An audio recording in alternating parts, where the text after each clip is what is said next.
Hi everyone, welcome to digital GK classes. तो CTET से related आप सभी के बहुत सारे मैसेज आ रहे हैं, तो मैंने सोचा क्यों ना एक वीडियो के थ्रू आपको सारी इन्फॉर्मेशन दिया जाए कि डिजी लॉकर पे आपको सीटेट का मार्कशीट एंड सर्टिफिकेट कब तक देखने को मिलेगा। क्योंकि आपका पेपर है अभी 15 एंड 16, उसके बाद बीपीएससी का, देन उसके बाद से जब काउंसलिंग होगी तो उसमें आपको ओरिजिनल डॉक्यूमेंट्स चाहिए होंगे। तो इस वजह से भी है, इस पर बात करेंगे।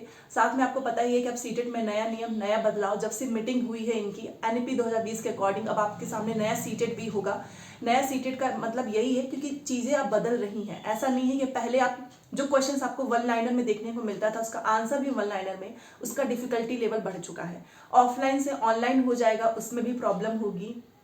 ऐसा नहीं है कि ऑनलाइन पेपर बहुत आसान हो जाता है, स्क्रीन पे 2.5 घंटे तक कंटिन्यू देखना वो भी एक डिफिकल्ट ही होता है। दूसरी चीज, नया नियम ये भी है कि जहां आप अभी सीटेट का पेपर 2 पास करके आप लोग टीजीटी में अप्लाई कर लेते हैं, वैसे अब जो है टीजीटी के लिए नया सीटेट होगा, जिसको आप पेपर 3 बोल सकते हैं। पेपर जिस मान लो अगर वो वाला सीटेट आप पास कर लेंगे, देन आप जो है, यहाँ पर मैंने सारी चीजें लिखी हुई है, 9 से 12 में शिक्षक बनेंगे। तो अब ये सारी चीजें हो रही हैं, जैसा कि बिहार में आप जानते ही हैं estate paper 1 and state paper 2 होता ही है। तो उस अकॉर्डिंग मतलब ये सेंट्रल लेवल का होगा कि मान लो अगर आपने अपने स्टेट में दे दिया है तो आप दूसरे स्टेट में भी जाकर अप्लाई कर सकते हैं। तो बहुत सारी चीजें हैं, डिफिकल्टी लेवल बढ़ रहा है, किस तरीके से इसको पास करें, मेरी क्लासेस कब से आएगी, सारी चीजें मैं आपको बताऊंगी। इसी बीच में आपको पता ही है कि DSSB PRT का भी जो है बहुत बेसब्री से सभी लोग वेट कर रहे हैं कि कब इसका नोटिफिकेशन आए। इसकी तैयारी तो कर ही रहे हैं। अगर आप भी इसके लिए अप्लाई करना चाहते हैं, क्योंकि इसमें केवल सीटेट का पेपर 1 चाहिए, तो आप इसको जरूर फॉर्म को भरना। एंड सबसे पहली बात तो इसकी तैयारी अच्छे से कर लो, क्योंकि 2 पेपर होते हैं। इससे रिलेटेड जो भी आप लोग किताब के बारे में पूछ रहे थे, तो वो मैंने एक वीडियो बनाया हुआ है, आप उसे जरूर देखना। तो आगे बढ़ने से पहले मैं आप सभी को बताना चाहूंगी, आप DSSB पेपर 1 की तैयारी कर रहे हैं तो आप चक्षु प्रकाशन की ये स्टडी गाइड ले सकते हो। ये आपका PRT, TCT, PCT सभी में काम आएगा। 4000 से अधिक इसमें आपको MCQs मिलेगा। और इस पेपर 1 की स्टडी गाइड में आपको GS, reasoning, math, Hindi, English सब कुछ मिलेगा। और ये किताब अपने आप में बेस्ट है, क्योंकि यहाँ पर हर एक टॉपिक के साथ आपको क्वेश्चन मिलेगा। फॉर एग्जाम्पल आप यहाँ पर देख सकते हो, ये इंडियन हिस्ट्री, इन्होंने इसको चार्ट एंड जो है पॉइंट वाइज सिंपल लैंग्वेज में बताया है, जहाँ से आप सब कुछ आसानी से समझ सकते हो और आपका DSSB का पेपर 1 का जो है एग्जाम क्रैक हो जाएगा। इसका लिंक मैंने डिस्क्रिप्शन बॉक्स में दिया हुआ है, इस किताब को आप ले सकते हो। जैसा कि आप यहाँ पर देख सकते हो कि काफ़ी डिटेल में इन्होंने हर एक टॉपिक से related point wise and chart wise जो इस किताब को तैयार किया है, जो कि अपने आप में बेस्ट है और जिसकी मदद से जो है आपको आसानी होगी एग्जाम को क्रैक करने में।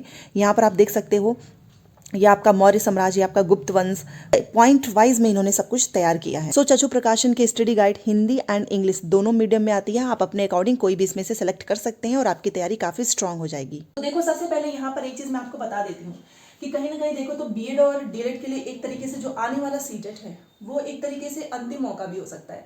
अंतिम मौका का मतलब ये कि आपको भर्तियां ज्यादा देखने को मिलेगी, क्योंकि आप सोचो 24 में लोकसभा का चुनाव है, वैकेंसीज आएंगी, ज्यादा आएंगी ना। इसके बाद से तो बहुत ही कम गिनती की वैकेंसीज जो देखने को ही नहीं मिलता है। यूपी का तो हाल देख ही रहे हो, बिहार में भी वैकेंसीज की संख्या बढ़ेगी तो है नहीं, कम होगी।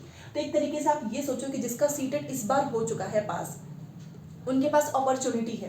मान लो उनका हो जाता है सिलेक्शन, कोई 6 to 8 में जाना चाहते हैं, एक और उनको मौका मिलेगा अच्छा खासा, जो कि आपको पता है बिहार में देखने को मिलेगा। आप खुद सोचिए, केंद्रीय विद्यालय की वैकेंसीज अभी तक एक ही हुई है, अभी आगे पता नहीं कब होगा।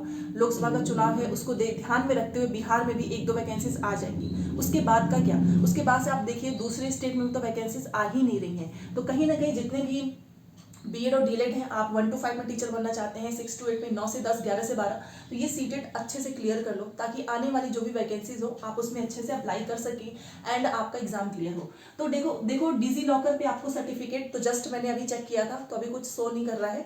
और एक बार आप डिजी लॉकर को अपडेट कर लेना, कई बार होता है कि आ जाता है बट पता नहीं चलता है। तो अभी तक इन्होंने सर्टिफिकेट मार्कशीट अपडेट नहीं किया है, पुराना वाला ही है जो अगस्त का है। 21 जनवरी का अभी तक ऑप्शन ही नहीं आया है। जैसे ही वो ऑप्शन आएगा ना, इसका मतलब कि डॉक्यूमेंट्स आने स्टार्ट। तो अपना अकाउंट बना लीजिए, मैंने ऑलरेडी बताया हुआ है किस तरीके से आपको अकाउंट बनाना है। तो अभी तक सर्टिफिकेट एंड मार्कशीट उससे रिलेटेड डिजी लॉकर पे कोई अपडेट नहीं है। मुश्किल से मुझे ऐसा लग रहा है कि 1 हफ्ते का समय और लगेगा, क्योंकि अभी इनका रिजल्ट आया था। 10 से 15 दिन मैंने पहले ही बोला है लग ही जाता है इसमें, ठीक है। हाँ, ये है कि एग्जाम से पहले आपका मार्कशीट एंड सर्टिफिकेट दोनों मिल जाएगा। अब बात कर लेते हैं कि चलो DSSB PRT का भी नोटिफिकेशन आने ही वाला है, उसमें भी बहुत सारे लोग जो है अप्लाई कर लेंगे। बट जो नया नियम है, इसमें हम किस तरीके से तैयारी करें कि ये हमारा अच्छे से क्लियर हो जाए। तो सबसे पहले आपको पता है कि पेपर 1 1 to 5 का है, केवल डीएलएड वाले जाएंगे। पेपर 2 6 to 8 का बीएड और डीएलएड सबसे ज़्यादा फॉर्म इसी में भरा गया था। और आप खुद सोचो, सीटेट का पेपर 2 17 लाख में से 1 से 2 लाख के आसपास लोग पास हुए थे, और इनका पेपर इतना ये लोग टफ रखते हैं कि आपका टाइम मैनेजमेंट नहीं हो पाता है। पेपर ना क्लियर होने का रीज़न ये भी तो है, अगर अच्छा खासा समय मिल जाए तो आराम से इंसान कर सकता है, बट इसमें क्वेश्चंस इतने लेंदी प्लस समय कम पड़ जाता है। कुछ क्वेश्चंस तो देखा भी नहीं जाता है, तुरंत बस ऐसे अपने मन से रैंडमली कोई भी गोले भर दो। जब ये ऑनलाइन होने लगेगा तो ये प्रोसेस और भी डिफिकल्ट हो सकता है, क्योंकि बहुत सारे लोग ऑनलाइन जो है पेपर देने में भी डरते हैं। दूसरी चीज़ की आप वहाँ पे एलिमिनेट या फिर कुछ हम खुद से जैसे पैसेज वगैरह सॉल्व करते हैं तो अंडरलाइन कर देते हैं, वो सारी चीज़ें भी नहीं होंगी।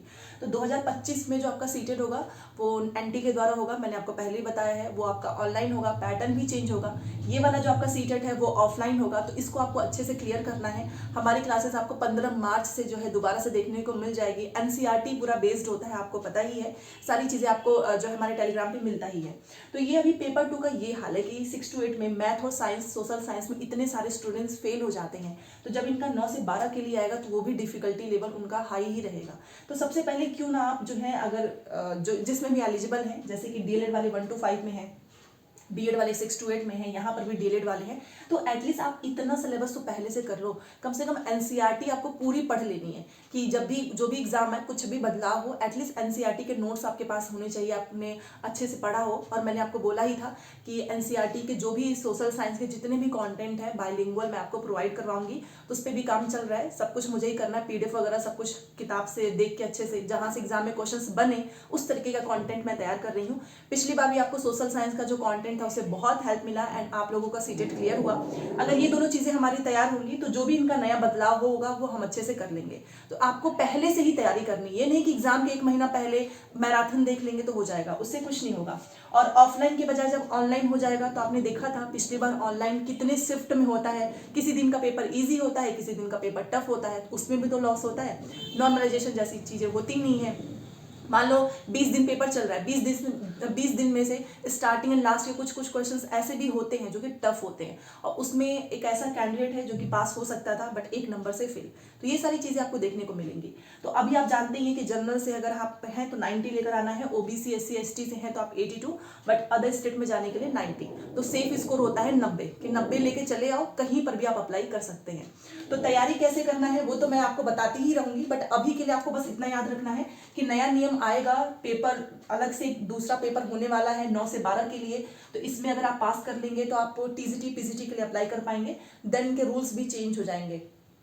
अभी ऐसा है कि 6 to 8 टीजीटी के लिए भी पेपर 2 चल रहा है, बाद में ऐसा नहीं होगा, तो समय रहते आपको तैयारी कर लेनी है।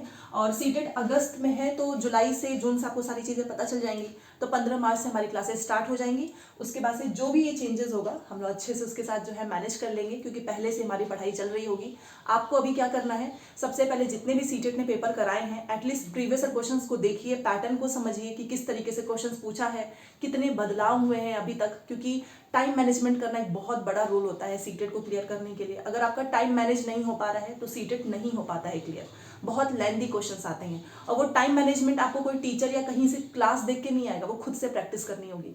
तो एटलीस्ट अभी आप एक प्रीवियस क्वेश्चंस की प्रैक्टिस करें, और जो अभी फिलहाल में जो एग्जाम हुआ है उसको देखें, और उससे आपको समझ में आएगा कि आने वाला सीटेट किस तरीके से हो सकता है। ठीक है, तो चलिए ये सारी चीज़ें मैंने आपको बता दी हैं। कोई भी डाउट होगा तो बताना। बीपीएससी तैयारी की 5 बजे क्लास है, अगर आपने भरा होगा तो 5 बजे जुड़े, और पीडीएफ में टेलीग्राम पे भेज दूंगी। मिलते हैं नेक्स्ट क्लास में। Thanks for watching.